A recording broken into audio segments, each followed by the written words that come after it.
Welcome to Shri Shri food. જ્યારે આપણે ઢોસા બનાવવાનું વિચારીએ ત્યારે બધાથી પહેલા વિચાર આવે બધાથી મોટું કામ દાળ પલાળવાની, ચોખા પલાળવાના, પીસવાનું, ફર્મેન્ટેશન માટે મૂકવાનું। તો આજે હું તમારી સાથે શેર કરી રહી છું ક્રિસ્પી ટેસ્ટી રવા બેસનના ઢોસા।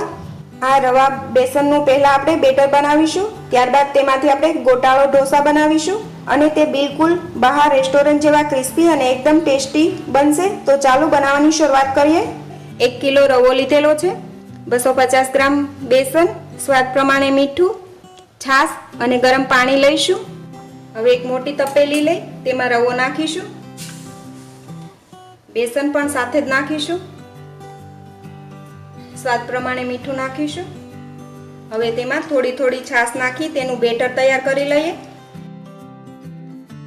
હવે તેમાં ગરમ પાણી પણ નાખીશું અને વિસ્કરથી તેને બરાબર મિક્સ કરતા જઈએ। આ રીતે થોડી થોડી છાશ નાખતા જઈશું અને બધું બરાબર મિક્સ કરતા જઈએ। છાશ આપણે થોડી ખાટી હોય એવી લઈશું, થોડું ગરમ પાણી પણ નાખીશું।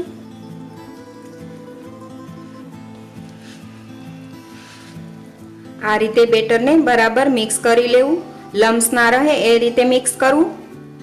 1 કિલો રવો હોય તો સામે આપણે 250 ગ્રામ બેસન લીધેલો છે। 1 કિલો રવામાં 7 થી 8 વ્યક્તિને પેપર થઈ જાય છે। આ રીતે એકદમ સરસ રીતે મિક્સ કરી લેવું।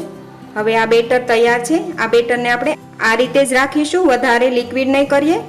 આ રીતે બેટર બનાવીને તમે 2 કલાક પછી પણ પેપર બનાવી શકો છો, તે એકદમ ક્રિસ્પી બનશે તો પણ। અને અત્યારે આપણે 4 થી 5 કલાક માટે રાખીશું અને તમે 2 કલાક રાખીને પણ પેપર બનાવી શકો છો। હવે આ ઢોસાના બેટરને આપણે કોઈ ગરમ જગ્યાએ મૂકી દઈશું। હવે આપણું ખીરું 4 થી 5 કલાક પછી એકદમ સરસ રીતે ફૂલીને તૈયાર થઈ ગયું છે। મિક્સ કરી લઈએ।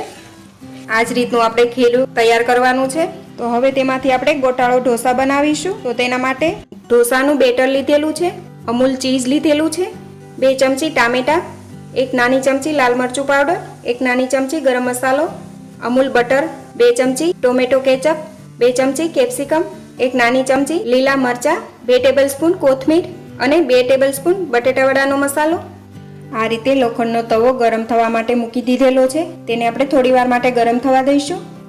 હવે થોડો ગરમ થાય એટલે તેમાં પાણી નાખીશું। આ રીતે કોટનના કપડાથી તવાને આપણે સાફ કરી લઈશું।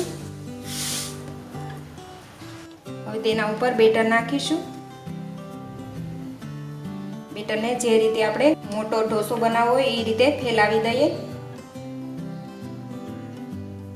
હવે આખા ઢોસા ઉપર આપણે બટર લગાવીશું। આ રીતે બટર લગાવાઈ જાય ત્યારબાદ તેમાં ગ્રીન મરચાં નાખીશું। તમને સ્પાઇસી જોઈએ એ રીતે તમે ગ્રીન મરચાં નાખી શકો। કેપ્સિકમ પણ નાખીશું 2 ટેબલસ્પૂન। આ રીતે ઝીણા કાપીને લીધેલા છે। કોથમીર નાખીશું 2 ટેબલસ્પૂન, ટામેટા તે પણ 2 ટેબલસ્પૂન। હવે તેના ઉપર ચીઝ નાખીશું। ચીઝને આ રીતે છીણીને નાખીશું। ગોટાળો ઢોસામાં ચીઝ અને બટરનો ઉપયોગ વધારે કરવામાં આવતો હોય છે, તો ચીઝ તમને જે રીતે પસંદ હોય એ રીતે તમે નાખી શકો છો।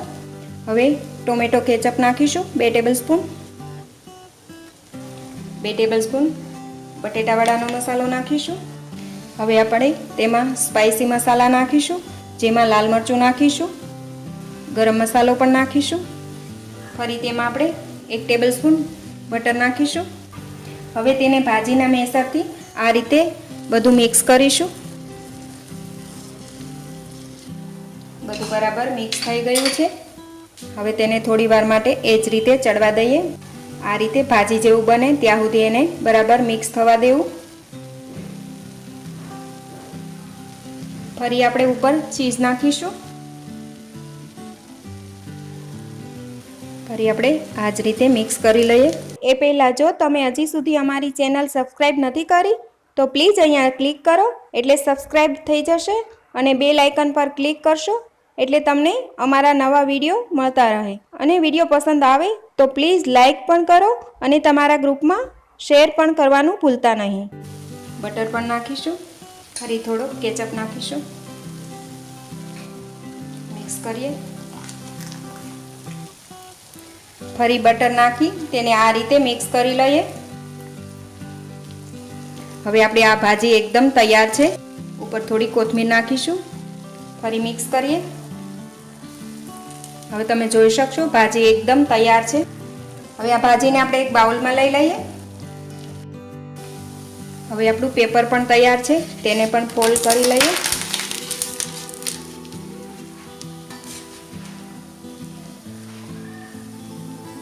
આપણું પેપર એકદમ તૈયાર છે, તમે જોઈ શકશો. એકદમ સરસ આપણું પેપર બનીને તૈયાર છે. બંને સાઈડ એકદમ ક્રિસ્પી બનીને તૈયાર છે. તેને આપણે એક પ્લેટમાં લઈ લઈએ.